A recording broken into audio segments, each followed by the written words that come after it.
Eh, Muchas gracias. vale. Bueno, yo, si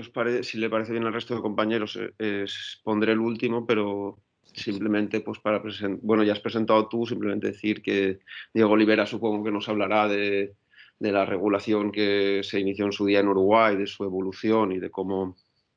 y de los cambios sociales que ha significado y de las perspectivas que puede haber al respecto. Y Giacomo Bulleri nos explicará un poco la situación en el ámbito del derecho comunitario, de lo que son como buen abogado especialista en cáñamo, que es los cambios que han habido recientemente a nivel comunitario respecto al cáñamo industrial y a los cannabinoides, digamos, no fiscalizados, como es sobre todo el CBD y el CBG.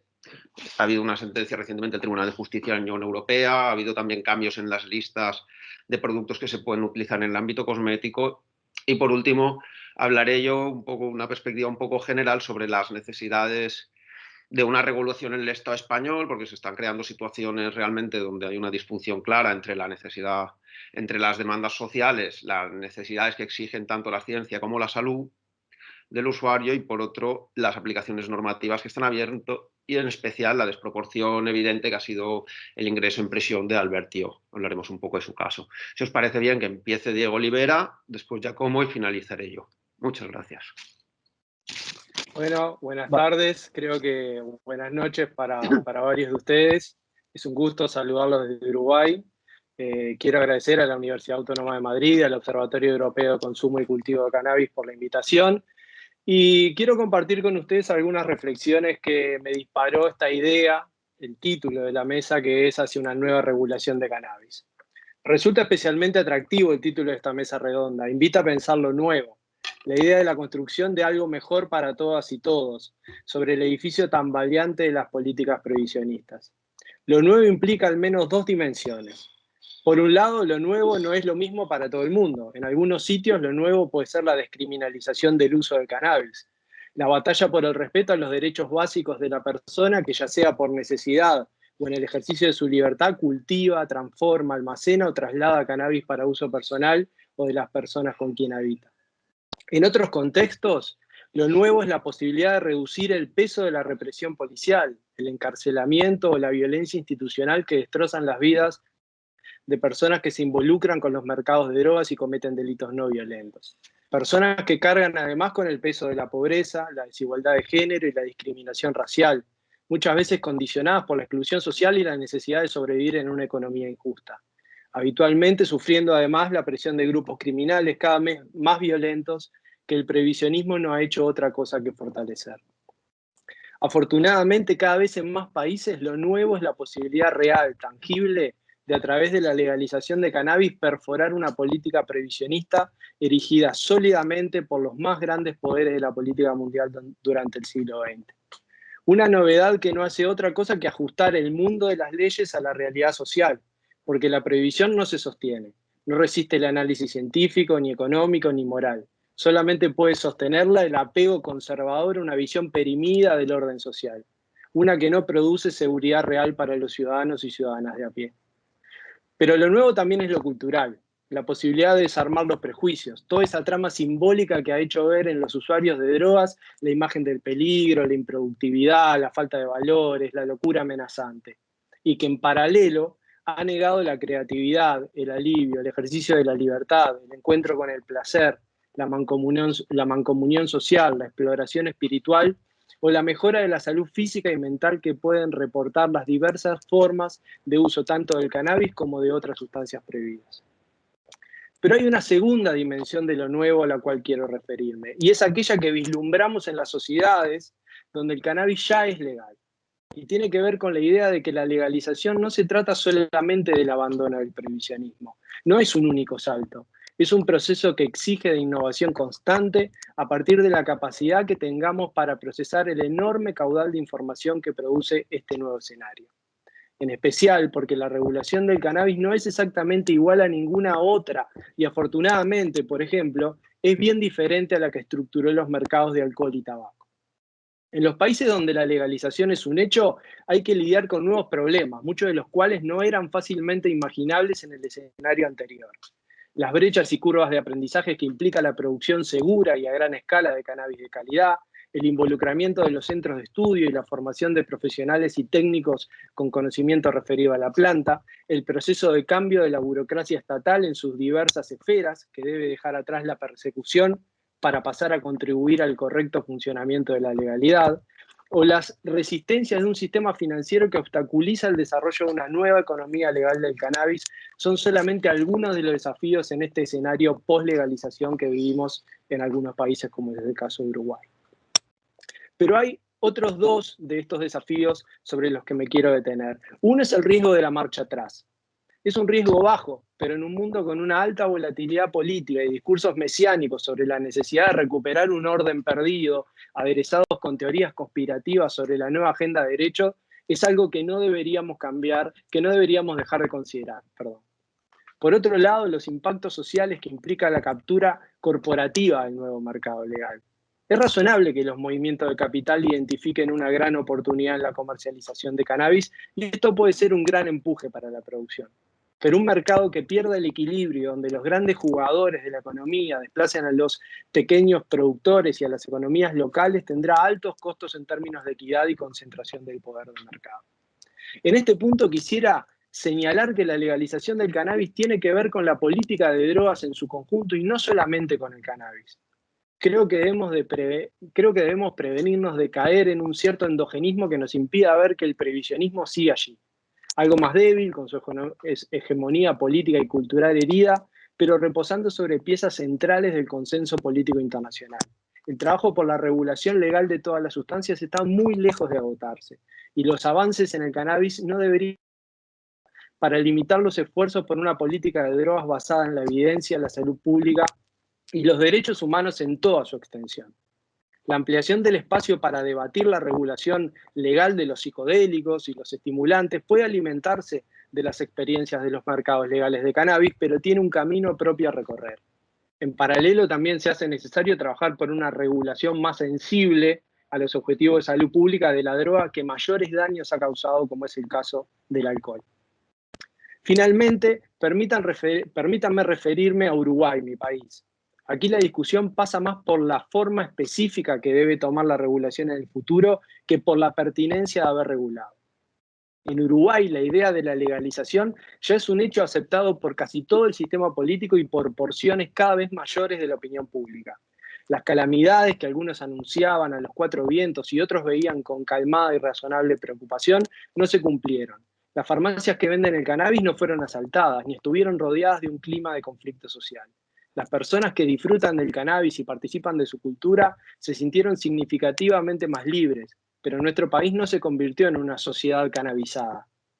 Aunque insuficientes para cubrir la demanda existente, las toneladas comercializadas en este tiempo representan un ingreso de varios millones de dólares. Dinero que no fue captado por las economías criminales y sí por la actividad formal de los empresarios y trabajadores involucrados en la regulación, sumado a una porción de dinero que financia el funcionamiento del Instituto Regulador, el IRCA, y que en el futuro, de acuerdo a una ley que recientemente se aprobó en el Parlamento, servirá para crear un fondo que impulse la investigación científica con cannabis. La percepción del riesgo, un indicador cuya evolución preocupaba a muchos, dado que se veía como uno de los principales perjuicios de la legalización, se mantuvo notoriamente estable entre el 2014 y el 2018 en población adolescente y creció en adultos. Las campañas de sensibilización que llevamos adelante, en las cuales se optó por evitar los mensajes demonizadores y se apostó por favorecer factores de protección, como el diálogo abierto basado en información objetiva y el involucramiento parental en las familias, ayudaron a estimular el debate en los ámbitos públicos y privados, no solamente sobre los efectos de la marihuana, sino sobre la responsabilidad social que implica transitar el camino de la regulación legal. El incremento desmedido en la prevalencia de consumo entre los estudiantes de enseñanza media, que muchos veían como una posibilidad ante una lectura del tipo «si es legal, no te hará mal», no se verificó. Por el contrario, la cantidad de adolescentes consumidores se mantuvo sin cambios y la edad promedio de inicio del consumo se retrasó. El consumo en población adulta efectivamente se incrementó, pero al mismo ritmo que lo venía haciendo desde el 2001 y con una tendencia similar a la del resto de los países de la región que se mantienen en una estricta prohibición. Por lo cual no puede hablarse de una relación causal entre la regulación y el aumento del consumo en adultos. De forma resumida, ningún indicador relevante en el campo de la salud pública encendió una alarma que invitara a revertir el camino andado. Por el contrario, los datos son un estímulo a seguir adelante y profundizar el modelo. Lo que también enseña el caso uruguayo es que el diseño de una regulación para el mercado legal, donde las restricciones, es decir, esas reglas que limitan el comportamiento de los agentes, son mayores que las necesarias para gestionar los riesgos que la sustancia tiene para la salud, provocan la persistencia del mercado ilícito y por lo tanto deberían ser reconsideradas. Tenemos en Uruguay una regulación con demasiados reflejos de tipo paternalista estatal de corte sanitarista, que por momentos parece ubicar al usuario en un lugar de víctima de impulsos incontrolables que la regulación tiene que refrenar. Muchos se preguntan por qué, si puedo comprar tanto alcohol como para alcanzar el estado de coma, no se me permite adquirir más de 10 gramos semanales de marihuana ni transportar más de 40. Este tipo de inconsistencias generan un fuerte límite al proceso de cambio que disparó la legalización y deben entenderse en el contexto de época en el cual fuera aprobada la que es, como el caso uruguayo, la primer legislación de este tipo con alcance nacional. Deberían ser revisadas, ubico la previsión de venta al turismo, la venta exclusiva en farmacias, los límites de compra por persona y la prohibición para registrarse en más de una vía de acceso. En Uruguay tenemos 3 vías de acceso: el autocultivo, los clubes sociales y las farmacias, pero las personas solamente pueden elegir una de ellas, que lo priva de estar en las otras 2. O las limitaciones a la cantidad de miembros y tamaño del cultivo de los clubes sociales. La lógica debe ser que el peor escenario lo encontramos en la persistencia del mercado ilegal, en tanto produce inseguridad, daños a la salud de los usuarios, violencia y discriminación. Y que si las reglas de juego son demasiado rígidas, la demanda hacia el mercado ilegal seguirá existiendo. Como intenté detallar, los desafíos que tenemos son múltiples, pero podemos abordarlos desde el entusiasmo compartido de ser parte de la construcción de un nuevo tiempo en política de drogas. Eventos como este Congreso demuestran que existe una rica trama de actores con capacidad política, ideas y conocimientos para poner en práctica. Ello permitirá que sobre un pasado de mucho dolor y políticas equivocadas encontremos colectivamente nuevas y más humanas alternativas. Muchas gracias. Muchas gracias, Diego Olivera, exsecretario general de la Junta Nacional de Drogas de Uruguay, por compartir esas experiencias con nosotros, muy enriquecedoras, sobre todo la parte de ver cómo no ha implicado un aumento del consumo la regulación. Y nada, vamos a dar paso a nuestro siguiente invitado, que es Giacomo Bulleri, abogado mercantilista, experto en el sector del cáñamo industrial en Italia, que nos va a hablar sobre su experiencia sobre la regulación del cáñamo industrial allí en Italia.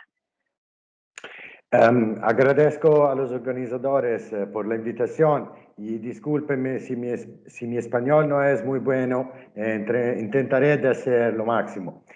En mi intervención voy a hablar de la situación europea del cáñamo y de los cannabinoides después de la sentencia del Tribunal de Justicia Europeo que recientemente en el juicio C663-18 ha establecido 3 principios básicos que son muy importantes para el sector del cáñamo industrial. El primero, que el CBD no es una sustancia estupefaciente, que el CBD puede ser producido por la planta de cáñamo en su totalidad y que las normas nacionales de los Estados miembros que limitan la comercialización del CBD, que sea extracto de la planta entera de cáñamo y no solo de las semillas o de las fibras, se pone en entredicho con la legislación comunitaria para los artículos 34 y 36 del Tratado sobre el funcionamiento de la Unión Europea, que es la libre circulación de los productos en el mercado europeo. Y la sentencia se basa sobre una interpretación de la Single Convention Narcotic Drugs, la Convención de Nueva York del 1961 de los estupefacientes, y una interpretación de la legislación europea según la cual, por una parte, la finalidad de la Single Convention es de proteger la salud humana y evitar el consumo de sustancias nocivas para el hombre. Y por otra parte, que la legislación europea ha clasificado el cañam en el Tratado sobre el funcionamiento de la Unión Europea como un producto agrícola sin distinción entre las partes de la planta. Y así, la evaluación por la seguridad de su consumo ya se haya hecha en el momento en que se consideró el cañamo un producto agrícola y por eso que la Unión Europea prevede una subvención de la política agrícola común y también una organización común del mercado del cañamo y del lino con los reglamentos 1307 y 1308 del 2013. Y ese principio ya está declarado con una sentencia del 2003, el así dicho caso Hammerstein, que en un caso de cultivo y detención de cáñamo en Suecia, pero después casi 20 años estamos siempre hablando de las mismas cosas, con este prejuicio que hay con el cáñamo en toda Europa, en Italia y más o menos en España pasa lo mismo. Así, pues, no hay una evidencia científica aclarada que el CBD y el cáñamo son peligrosos por la salud humana. Por esa razón, el CBD no se puede considerar una sustancia estupefaciente, aunque sea extracto de la planta entera. Y eso me parece una cosa normal, porque el CBD es una molécula y es la misma, que sea extracta naturalmente o que sea de producción sintética. Y después de estas sentencias hay dos primeras consecuencias de aplicación en los dos sectores principales para el consumo humano en la Unión Europea, que son los alimentos y los cosméticos. Para los alimentos, la Comisión Europea ya ha desbloqueado las aplicaciones por el Novel Food y por eso la Asociación Europea del Cáñamo Industrial, ha promovido un consorcio europeo para compartir las aplicaciones que se basa sobre un estudio con 200 pacientes en clínica para demostrar los límites reales de THC admisible en los alimentos. Porque los límites de ahora se basan sobre sobre dos estudios muy viejos, de los años 90, que no pueden ser considerados representativos, porque uno fue realizado sobre enfermos de SIDA terminales que no son seguramente sujetos medianos con buena salud, y el otro estudio fue realizado sobre una muestra de solo 11 pacientes. Y así pensamos que este estudio demostrará los reales límites de THC admisibles en los alimentos, que serán, pensamos, 0.2, 0.3% y no 10 ppm, 5 ppm parte por millones. Y por los cosméticos, la Comisión Europea ha hecho una revisión de la Cosing List, el listado de los ingredientes cosméticos admisibles en Europa en la formulación de los productos cosméticos, y ha borrado la restricción de los estupefacientes por el CBD extracto naturalmente. Así hoy la Cosing List encontramos la entrada según la cual el CBD derivado extracto derived from extract or tincture or resin of cannabis es admisible sin restricción. Y así se puede decir hoy que el CBD es un ingrediente cosmético utilizable en la formulación de los productos cosméticos, sea si extracto naturalmente de la planta entera, sea que sea de derivación sintética. Y ahora estamos esperando la revisión de las entradas de los extractos de cáñamo, que hasta hoy está permitida solo para los extractos de semillas, de hojas, de tallos y de los brotes.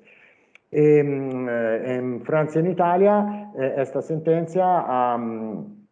ya se están viendo las primeras consecuencias, porque la Francia, pues un largo trabajo de un comité ad hoc del Parlamento de la Asamblea Nacional Francesa,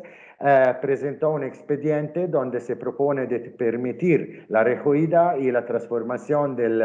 la flor, del cáñamo, el incremento del THC en campo hasta el 1%, así como en Suiza, y de incluir en la costing list las entradas para los extractos de la planta entera de cáñamo. Y eso sería muy, muy importante, borrar esta absurda restricción de algunas partes de la planta porque no tiene algún sentido ahora.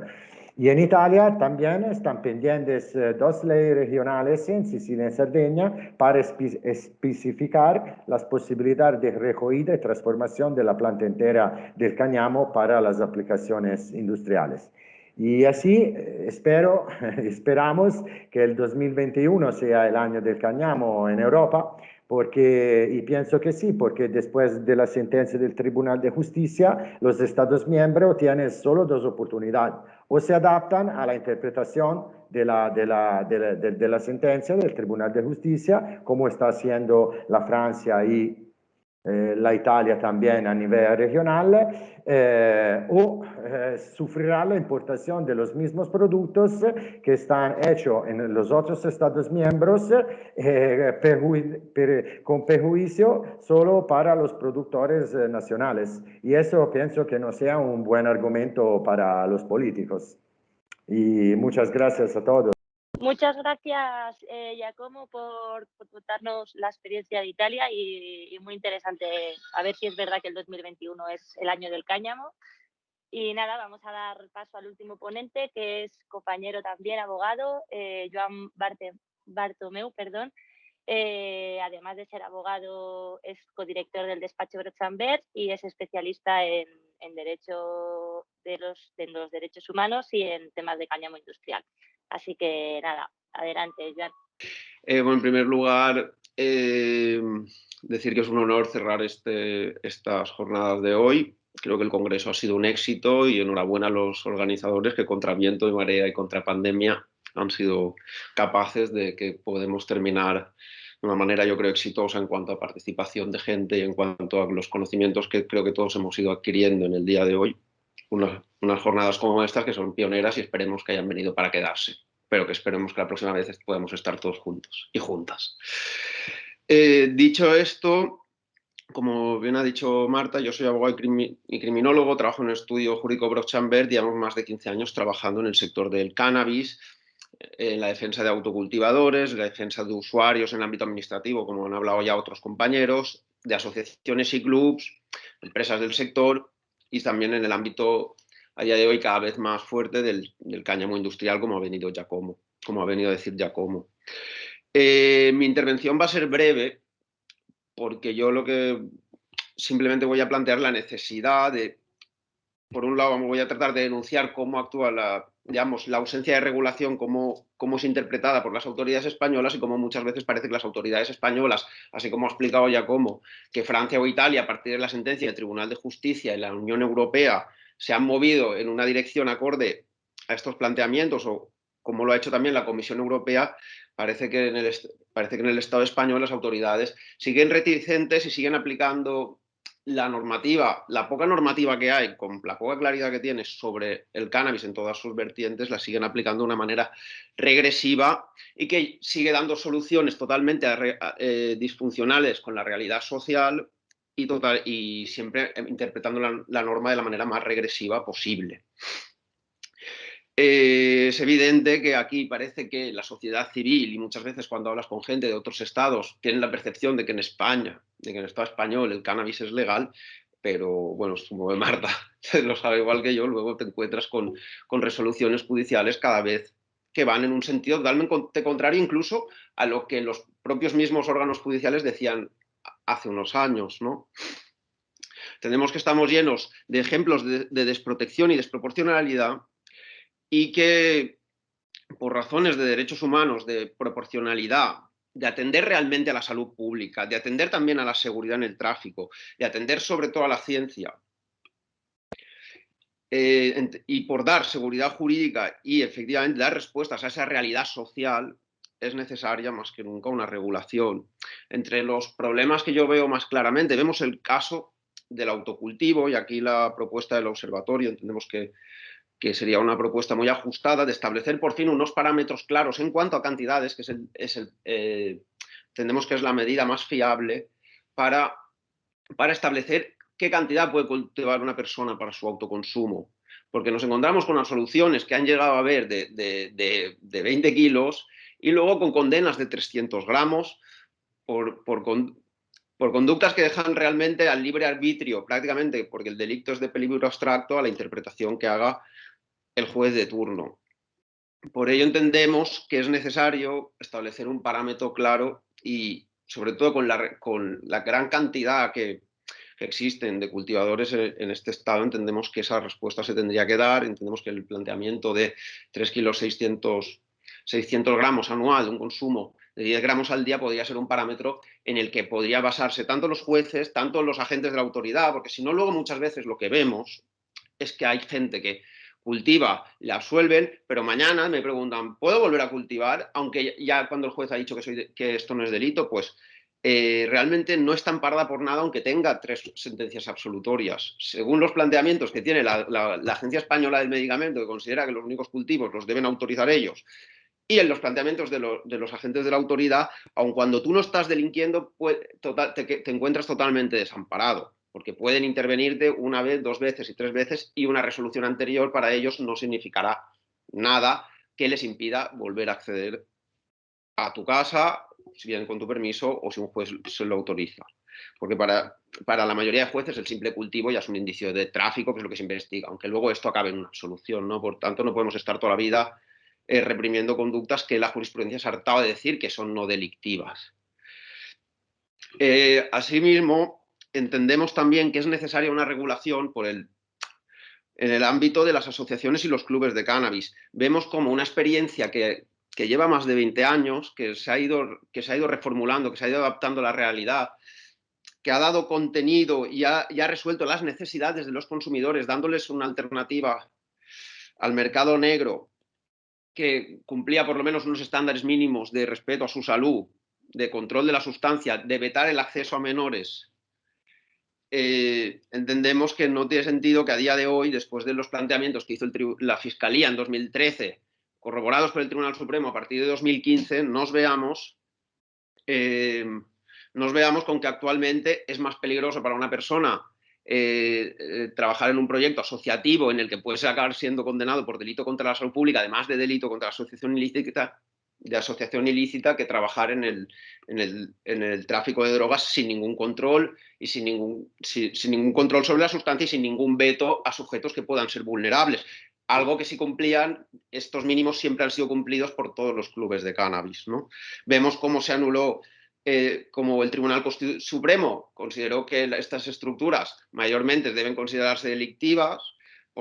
dejando, digamos, un cierto margen para el caso concreto, pero que cada vez está más reducido y que realmente impide un funcionamiento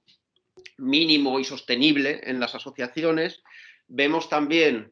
cómo se anuló tanto la ley navarra como la ley catalana, que eran respuestas desde el ámbito, ante la ausencia de regulación estatal, desde el ámbito autonómico se fueron dando respuestas. Todas ellas han sido anuladas por el Tribunal Constitucional y recientemente también, incluso parece que ni siquiera los ayuntamientos pueden regular lo que es el ámbito estrictamente urbanístico, las condiciones de estos locales. Parece que el mensaje que se da es que la única revolución que ellos plantean es la desaparición de toda esta sociedad civil, y obviamente eso es darle la espalda a un problema que es la base de las políticas prohibicionistas, que es no querer dar respuestas y negarnos nuestra realidad. Como he dicho, hemos pasado de un contexto en que se estaba dotando de beneficios sociales, se estaban pagando impuestos, se controlaba el destino de la sustancia y se impedía el acceso a menores, a estructuras que, garantizando todo esto, son consideradas asociación ilícita y se enfrentan a penas que pueden llegar a ser de 5 años o 6 de prisión. Ello, por supuesto, entendemos que es una aplicación absolutamente desproporcionada y sin ningún rigor de la norma penal, y el ejemplo más claro lo tenemos, y es aquí donde yo quería incidir, en el caso de Albert Thió, secretario de la Asociación AIRAM y presidente de la Federación Catalana de Asociaciones Autorreguladas de Cataluña, que en noviembre ingresó en prisión por una condena que nosotros hemos recurrido ante el Tribunal Europeo de Derechos Humanos, porque parece que la respuesta la tengamos que buscar siempre en Europa. Y entendemos que aquí ni ha habido juicio de proporcionalidad, porque estamos hablando de de una asociación que había sido absuelta varias veces con anterioridad, estamos hablando de una persona que estaba totalmente alejada de lo que es la clandestinidad, que debería ser una nota que se tuviera en cuenta en el ámbito de la salud pública. Estamos ante un personaje público que ha trabajado en una regulación, que no se ha escondido al llevar su proyecto. No estamos hablando de alguien que tenga una conciencia de llevar a cabo una actividad delictiva y clandestina, sino todo lo contrario, que ha trabajado codo con las autoridades para dar un marco regulatorio. Y esta persona ha acabado siendo condenada a 5 años de prisión, a pesar de que la sentencia que le condena establece que la conducta llegada por los acusados, es decir, de Alberto y del resto de directivos de AIRAM, gozaba de aceptación social y de permisividad administrativa. Es decir, una condena de 5 años que, según ellos dicen, yo te pongo la mínima porque al final hacías algo que la administración te dejaba hacer y porque además la sociedad acepta lo que haces. Habría que plantearles a estos jueces que si la peligrosidad social o la conducta antisocial, que parece que es un término que ahora está de moda, si ello no debería tenerse en cuenta el hecho de que cuando tú realmente estás actuando conforme a algo que la sociedad acepta y que la administración te permite, quizá este tipo de penas son absolutamente desproporcionadas, y aquí ha habido un error en un juicio de proporcionalidad que los jueces, ante una ausencia de normativa clara, deberían resolver, pero no deberían resolver aplicando la norma sin ningún otro criterio, que muchas veces parece que se apliquen los criterios sin tener en cuenta efectivamente eso, las características sociales del momento y realmente la afectación que hay del bien jurídico protegido, porque no se puede plantear en ningún lado que se afecte más a la salud pública desde una asociación que desde el ámbito del mercado negro descontrolado. Por eso, nosotros en el momento en que Alberto fue condenado, nosotros recurrimos al Tribunal Constitucional. El Tribunal Constitucional ha dado la espalda y esperemos que Estrasburgo nos dé la razón. Por otro lado, otra manera de solucionar este drama de unas que tienen sus hijos, que no son personas que frecuentan el mundo delincuencial, sino todo lo contrario, podría resolverlo también el gobierno concediendo un indulto que viene pedido desde hace tiempo y que todavía no ha tenido respuesta. Y en tercer lugar, hay otro frente de lucha que es en el ámbito penitenciario, donde esperamos que en algún momento, más pronto que tarde, se le conceda un régimen de semilibertad y que por lo menos este cumplimiento de una pena de, repito, 5 años, porque son 2 por delito de asociación ilícita y 3 por delito contra la salud pública, por lo menos se cumplan unas condiciones más dignas y menos perjudiciales para la persona. Hay que recordar también que incluso el tribunal que les condena, estos hechos son de 2014, es decir, anteriores a que el Tribunal Supremo se pronunciara sobre lo que dicen ellos la tipicidad de los clubes de cannabis. Y en todos estos casos, la regla general del Tribunal Supremo ha sido aplicar la figura del error de prohibición como una manera de atender pues, justamente a ese juicio de proporcionalidad. Es decir, podía haber una cierta confusión en el derecho, que para nosotros no es tal, pero que por lo menos la aplicación de este error, aunque hubiera sido vencible, hubiera impedido que estas personas hubieran ingresado en prisión. Como he dicho, no se cumplía ninguno de los criterios que aconsejan, porque hay que recordar que en teoría la prisión debe ser la herramienta más restrictiva del Estado, se cumplían para que estas personas acabaran ingresando. Por tanto, esperemos que o bien el Tribunal Europeo de Derechos Humanos o bien por la vía del indulto se corrijan estas situaciones. En la mano del gobierno está a poder resolverlo. Y por último, me quería referir un poco, completando la conferencia que ha dado Giacomo, porque quería denunciar un poco esta situación. Aquí parece que mientras que después de los pronunciamientos que ha habido de Europa, de que ha facilitado en el ámbito alimenticio, que respecto a los cannabinoides no fiscalizados, ¿no? El CBD y el CBG, entre otros, que la sentencia del Tribunal de Justicia de la Unión Europea, que creo que es de diciembre, ha dejado claro que no se deben discriminar las partes de la planta a la hora de comerciar, si hablamos de plantas que son del cáñamo, que vienen del ámbito agrícola, o si vienen de partes no fiscalizadas de la planta. Todavía aquí en el Estado español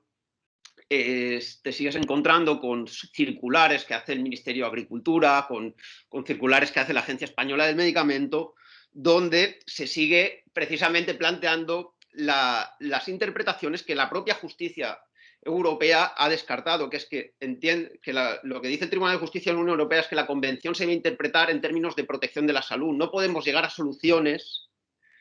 que no tengan ningún sentido, ninguna lógica, ningún rigor, como considerar que si el CBD es sintético no se considera una droga, pero si viene de la flor, aun cuando tenga exactamente las mismas propiedades, sí que debe considerarse una droga simplemente porque venga de la flor. Pues así como hay estados que se están moviendo, cuando Europa les ha dicho que no se podía seguir por ahí, vemos como en el Estado español todavía esto no está cambiando y las recomendaciones por parte de los ministerios siguen siendo las mismas, y las interpretaciones de buena parte de la judicatura cuando hablan de que la flor, de que el cáñamo industrial solo se puede destinar a la fibra, y que la extracción de cualquier otra parte de la planta o el trabajo con cualquier otra parte de la planta, aun cuando esas plantas no superan un 0,2% de THC, parece ser que el uso que se le pueda dar es lo que determinará si es droga, aun cuando el cannabinoide, que es el único fiscalizado, prácticamente ni se encuentre presente en estas plantas. Simplemente reiterar eso, que entendemos que ante la ausencia de regulación, vemos como en el Estado español esta ausencia de regulación, y es lo que venimos a denunciar, y por eso es necesaria una regulación, ya se está utilizando para actuar de manera más regresiva, y se desoye tanto lo que hace años que viene diciendo la OMS respecto al cannabis en general y respecto al CBD en particular. Tampoco se ha tenido ninguna consecuencia en los casos penales que hay de cannabis, la reclasificación que ha habido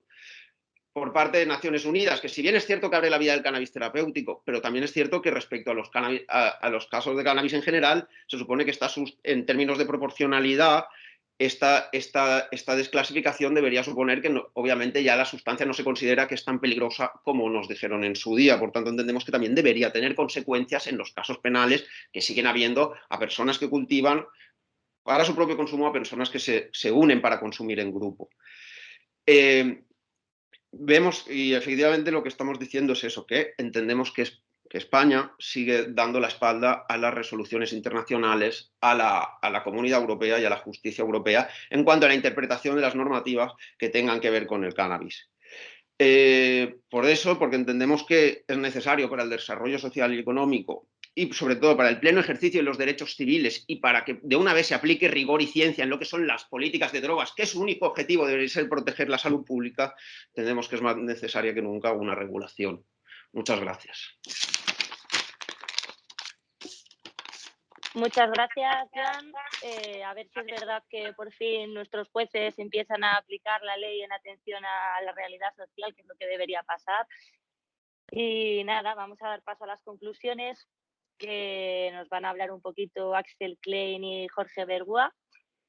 Y nada, una última vez agradeceros a todos, a toda la organización, a la universidad, al observatorio y a todos los participantes que habéis formado parte, y a los que habéis estado escuchándonos.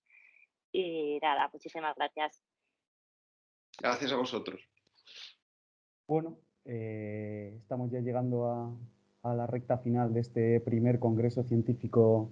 Internacional Cannabis Sativa L, un enfoque integral. Si me lo permite, como nos queda todavía un poco de tiempo, si me lo permite Mariano, cogeré su testigo. Os voy a agradecer a todas las personas que estáis siguiendo el streaming en directo por vuestro esfuerzo y vuestra generosidad. Estamos ya concluyendo. Nada, yo voy a empezar con las conclusiones. Bueno, en primer lugar, hemos asistido a una jornada muy intensa en la que hemos tenido la oportunidad de escuchar a personas de muy diversos ámbitos con aportaciones muy relevantes acerca del estado de la cuestión del cannabis, y ahora haremos una síntesis final de algunas de las reflexiones que se han expuesto aquí. Si tenemos en cuenta o aceptamos la premisa de que la regulación integral del cannabis se hace necesaria, a resultas de tener que subsanar los diversos riesgos que se desprenden, como bien se ha dicho hoy aquí, de un régimen de fiscalización internacional que está escasamente armonizado con la evidencia científica y la realidad social. Bueno, he estructurado mi intervención en 3 puntos. Voy a intentar también ser breve para ajustarnos al tiempo y para no quitarle tiempo a Noemí. En primer lugar, decir, desde la perspectiva jurídica, se ha demostrado que las administraciones central, autonómicas y locales adolecen de un anquilosamiento legislativo excesivo debido al vínculo que se ha creado entre sociedad y política en materia de cannabis, lo cual ha orientado tradicionalmente el sentido de la regulación, a pesar de que a nivel histórico y sociológico, como todos sabemos, se ha demostrado que el enfoque punitivo no ha hecho disminuir el consumo de cannabis, con los subsiguientes costes sociales y económicos que conlleva. En este sentido, una adaptación del marco jurídico nacional constitucional a través de la observación comparada de los distintos ordenamientos jurídicos que ya contemplan algún tipo de regulación o implementación menos lesiva para el acceso al cannabis, parece ofrecer la oportunidad de adecuar un desarrollo legislativo completo que esté adaptado al contexto español y que logre responder de manera eficaz a las nuevas necesidades sociales, dotando de seguridad y garantías jurídicas a las personas usuarias, el respeto a sus derechos formales y libertades fundamentales con independencia, y esto es importante, con independencia de las condiciones y capacidades socioeconómicas de quienes buscan acceder al mismo. En segundo lugar, desde la perspectiva médico-sanitaria y tomando el relevo de todos los profesionales que nos han acompañado, diré, bueno, a partir de los resultados obtenidos en los diversos ensayos clínicos y las investigaciones con cannabis con fines medicinales, se plantea la necesidad de continuar avanzando en la regulación de sus posibilidades terapéuticas. Como bien se ha dicho, la Organización Mundial de la Salud define la salud como el completo estado de bienestar físico, mental y social, y no solamente la ausencia de afecciones o enfermedades. Si bien esta definición puede ser incompleta ahora, lo que es seguro es que deja entrever la relevancia de abordar la cuestión tanto desde las patologías físicas como aquellas de orden psicológico y social. En este sentido,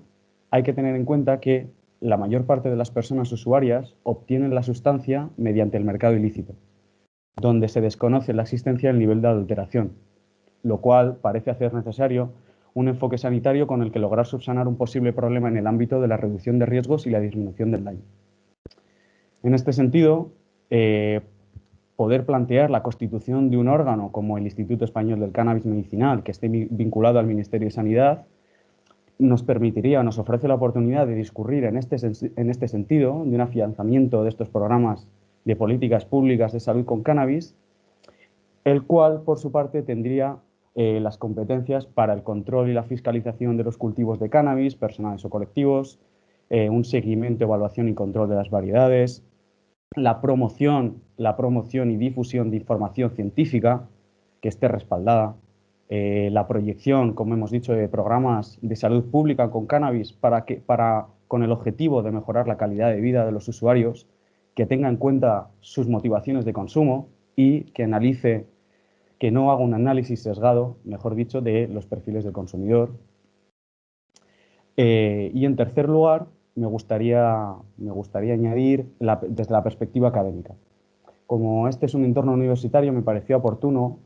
incidir en esto, y es que parece adecuado sugerir un nuevo enfoque multidisciplinar desde el que observar la multidimensionalidad que engloba el cannabis, el cual tenga en consideración aspectos tan relevantes como los relacionados con la democratización, la transparencia, la accesibilidad y la inclusividad de los programas de salud pública con cannabis, el bienestar físico y mental de la persona usuaria y la multicausalidad de los diferentes factores sociológicos, sociosanitarios, socioeconómicos y socioeducativos que aparecen estrechamente interrelacionados, con el fin de superar las diversas deficiencias que presentan aquellos otros métodos, como han comentado investigadores y clínicos en este congreso, esos otros métodos de investigación científica empleados en los análisis y estudios de corte generalista sobre su uso y su consumo, que a veces adolecen de un sesgo. Cierro diciendo que hemos intentado exponer aquí las sensibilidades y las preocupaciones no solo de las personas que están relacionadas o que se mueven alrededor del cannabis, toda la sociedad en su conjunto. Creemos que es conveniente plantear una propuesta de puntos mínimos que esté unificada en un criterio común jurídico y sanitario para un abordaje integral del cannabis. En primer lugar, reconocer el autocultivo personal, individual y colectivo, que se haga en un espacio privado que nunca sea superior, que con un consumo máximo de 10 gramos por día, los 365 días del año, y que esté adaptado a la previsión de consumo. Además, incidir de nuevo en el uso médico y terapéutico del cannabis y un modelo para la industria del cannabis que sea inclusivo, en el cual el acceso a las licencias tenga en consideración a pequeños productores y distribuidores con el fin de acabar con el mercado ilícito. Me gustaría también incidir en la posibilidad de integrar la regulación del cannabis en España a partir de un sistema de autorregulación de las asociaciones de consumidores de cannabis, un modelo que, por otra parte, está estrechamente vinculado a la realidad social y ha sido reconocido como una alternativa viable en los tratados de la ONU. En este sentido, afianzar en este modelo que incluya un registro específico y que dé la oportunidad a estas organizaciones de desarrollar su actividad en conformidad con el marco legal. Me gustaría insistir en 3 ideas con las que se ha cerrado, la mesa anterior. Es importante que acabemos con que acabemos con la estigmatización de las personas usuarias. Es importante que se provea del servicio sociosanitario a las personas usuarias. Es importante que ya no estamos planteando si se va a regular o no. Sabemos, la evidencia lo demuestra, que se tiene que regular. Ahora lo que tenemos que discutir es cómo se va a regular, y en ese sentido incidir en el acceso y en la inclusividad de estos programas es fundamental. Y sobre todo incidir en la idea de dotar de información desde un enfoque pedagógico a la sociedad para que tenga en su mano la capacidad de decidir cuál quiere que sea su relación con el cannabis. No me quiero extender mucho más. Voy a dar paso a Noé para que cierre este congreso. Y nada, muchas gracias por haberme escuchado. Adelante, Noé. Yo simplemente voy a dar los agradecimientos a todas las personas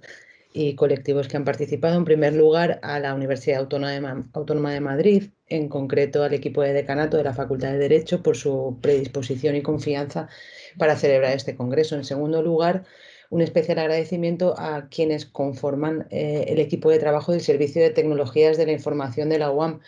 por su preocupación y ayuda, que la verdad han estado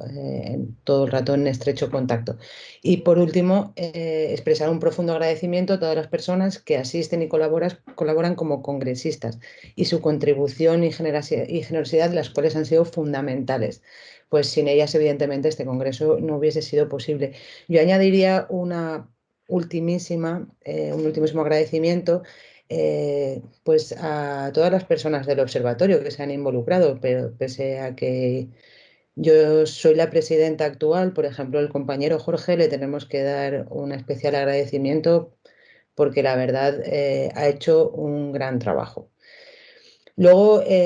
por último, el agradecimiento final a los asistentes que han seguido el streaming. Nos gustaría dedicar este agradecimiento final a todas las personas que habéis seguido el congreso en streaming, ya que es algo bastante duro en realidad estar aquí tantas horas delante de la pantalla. Una acogida tan amplia como hemos tenido en algunos momentos, unos picos bastante altos de asistencia, únicamente puede tener una explicación, que es que la sociedad demanda y exige estas estrategias eficaces y específicas para este abordaje integral de la cannabis. Una vez la evidencia científica ha demostrado este potencial que tiene la planta, tanto médico como terapéutico, solamente queda desarrollar programas de políticas públicas de salud que sitúen en el centro a las personas usuarias y sus necesidades de bienestar.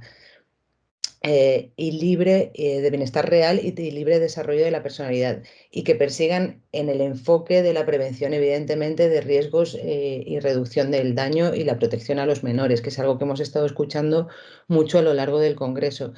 Queremos, evidentemente, siempre mitigar las consecuencias sanitarias, sociales y económicas del uso de la cannabis, porque se han nombrado incluso a lo largo del Congreso los partidos políticos de cuál podría ser el coste que ocasionaría en la sanidad pública. Bueno, pues puede ser que incluso redujera el coste, por otro lado.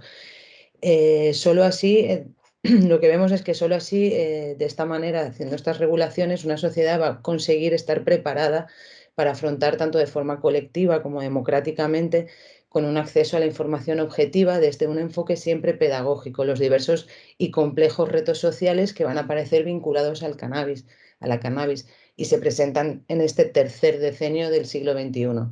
Vamos a concluir tomando como ejemplo la sociedad uruguaya, que hemos tenido una representación aquí en nuestro congreso, que en 2013 se atrevió a emprender este camino de la regulación integral de la cannabis, en que aún hoy, como hemos visto, también siguen profundizando y avanzando. El proyecto de ley presentado por el gobierno del expresidente Pepe Mujica únicamente pudo sostenerse en algo que además es extensible a este entorno universitario en el que se celebra este congreso, y científico como es este, la educación. Y bueno, muchísimas gracias a todas las personas implicadas en este congreso. Gracias por vuestra asistencia y participación.